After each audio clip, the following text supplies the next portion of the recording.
ഇങ്ങനൊരു തീരുമാനം എടുക്കുന്നതിന് മുന്നേ നീ എന്നോട് പെർമിഷൻ ചോദിച്ചായിരുന്നോ? അതിനാർക്ക് വേണം നിന്റെ പെർമിഷൻ?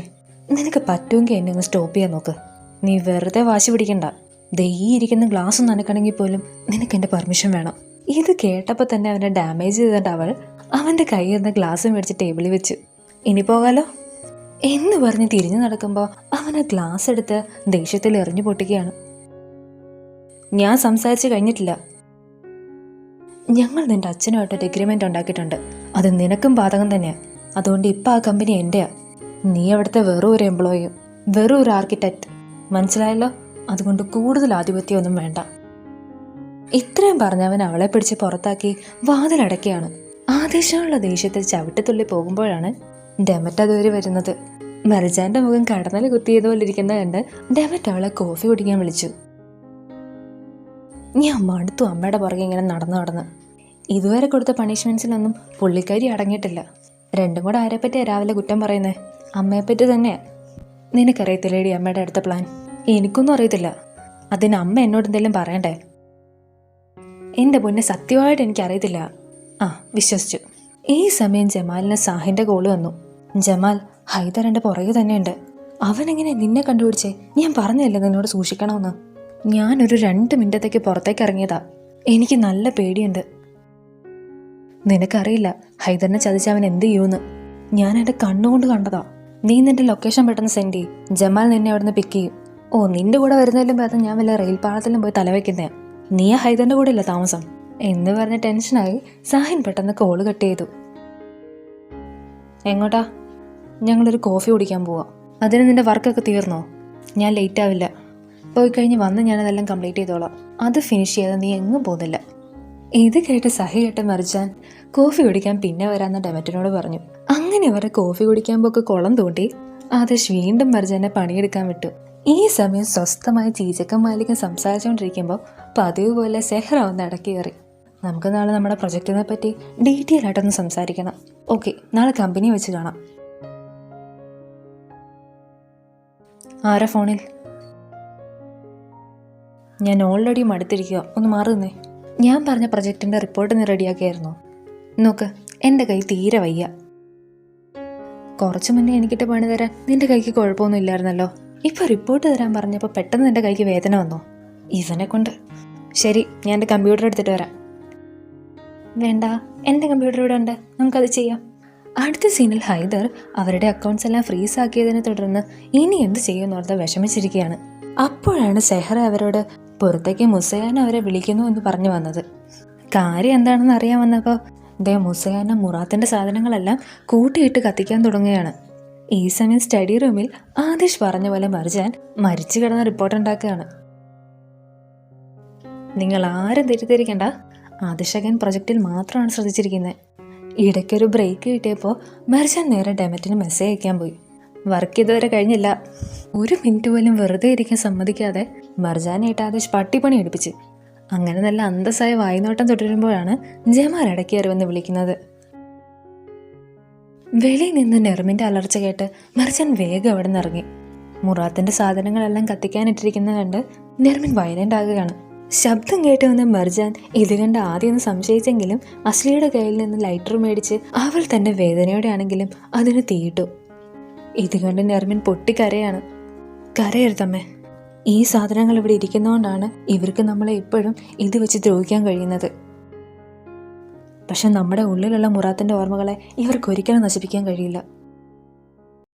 അവരെല്ലാം പോയി കഴിഞ്ഞ് കത്തിയെറിയുന്ന മുറാത്തിൻ്റെ സാധനങ്ങളെ നോക്കി അവൾ ഒരുപാട് വിഷമിക്കുകയാണ്. നെർമിനും വല്ലാത്തൊരു മാനസികാവസ്ഥയിൽ തന്നെ.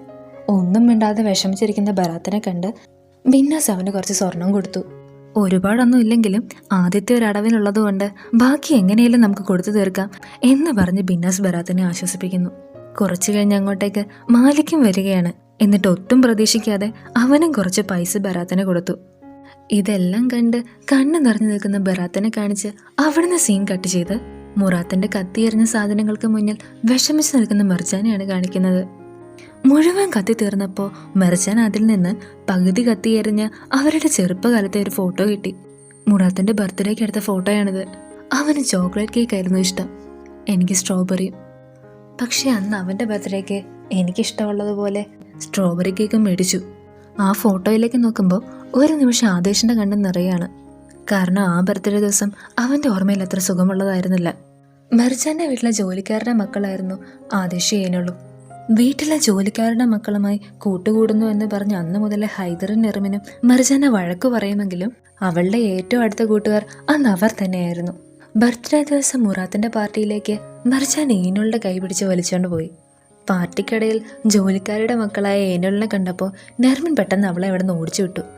അന്നെടുത്ത ആ ഫോട്ടോഗ്രാഫിൽ ഒരു മൂലയ്ക്കായി ഇവരും ഉണ്ടായിരുന്നു. അത്ര നല്ല ദിവസങ്ങളൊന്നും ഇനി എൻ്റെ ജീവിതത്തിൽ ഒരിക്കലും ഉണ്ടാവില്ല. കുറച്ചു പേർക്ക് മാത്രം അത് നല്ല മെമ്മറീസാണ്. ബാക്കിയുള്ളവർക്ക് അവരുടെ ജീവിതകാലം മുഴുവനുള്ള പേടി സ്വപ്നവും. നിനക്കിതുവരെ അതിനകത്ത് നിന്ന് ഇറങ്ങാറായില്ലേ? എനിക്കിഷ്ടമുള്ളപ്പോൾ ഞാൻ ഇറങ്ങും. അത്രയ്ക്ക് അത്യാവശ്യമാണെങ്കിൽ വേറെ ബാത്റൂമിൽ പോകും. 1 മണിക്കൂറായി നീ അതിനകത്ത് തപസ്സിരിക്കാൻ തുടങ്ങിയിട്ട്. ഞാൻ ലേറ്റ് ആവുന്നു. ഈ ബാത്റൂം ഇവിടെ തന്നെ ഉണ്ടായിരുന്നില്ലേ? നിനക്ക് ആദ്യം വന്ന് കയറായിരുന്നല്ലോ. ക്ഷമ കെട്ട ആദേശ് മെർജാൻ ഇറങ്ങുന്നത് നോക്കി മുറിക്കകത്ത് തേരാപ്പാര നടക്കുകയാണ്. ഇറങ്ങി വരുമ്പോഴേ 2 എണ്ണം പറയണമെന്ന് ഓർത്തിരുന്നതാ.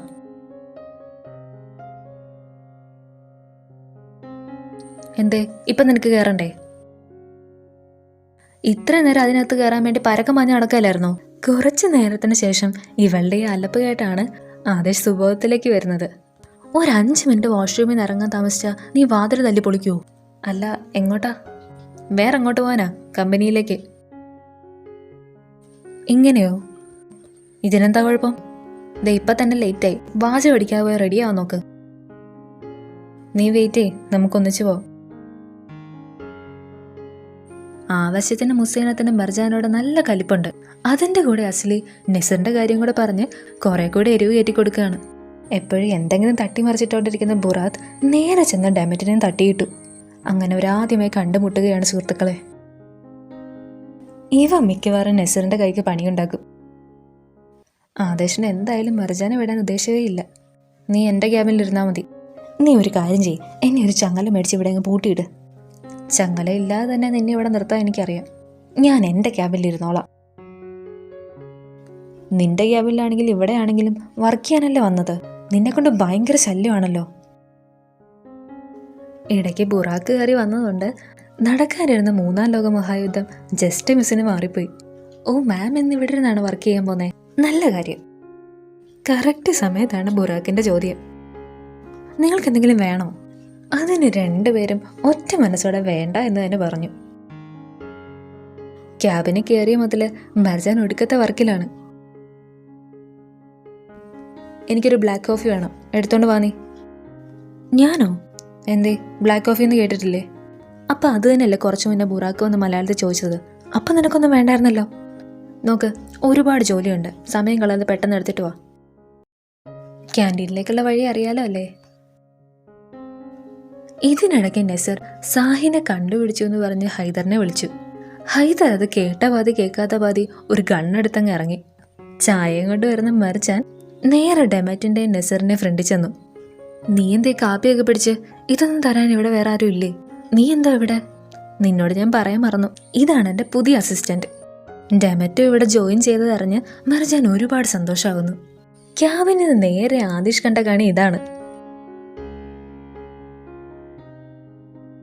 ഈ കാപ്പി തണുത്ത് മരിച്ച് പച്ചവെള്ളമായി കഴിഞ്ഞ് കൊണ്ടുവരാനിരിക്കുകയാണോ നീ?